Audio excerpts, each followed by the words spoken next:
Alice Cooper's Greatest Hits. 35 years ago, I first heard this album. Hey, Jen, you want to hear a story? I'd love to hear a story.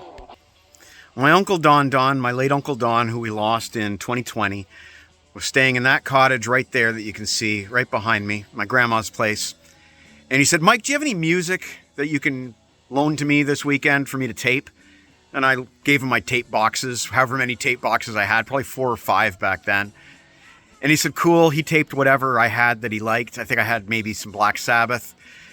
And he said, do I have anything that you want to tape? So I looked through his tape box and he had Alice Cooper's Greatest Hits from 1974. And I said, yeah, I'll check this out.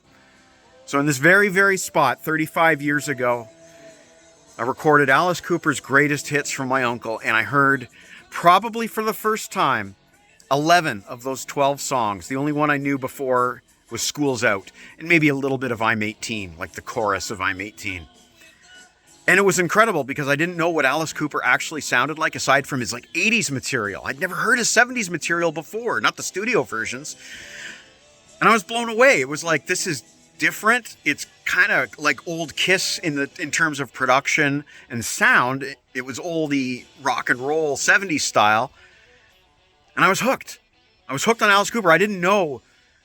Well, I think I did know what A Muscle of Love was. Didn't know what A Teenage Lament was. I definitely had no idea what Desperado was about. But I liked it. And I listened to it, and I listened to it, and I listened to it. And later on that year, I got the Trash album by Alice Cooper.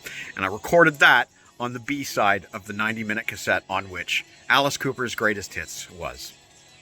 So that's the story. Just a quickie. Hope you enjoyed. Take care and rock on.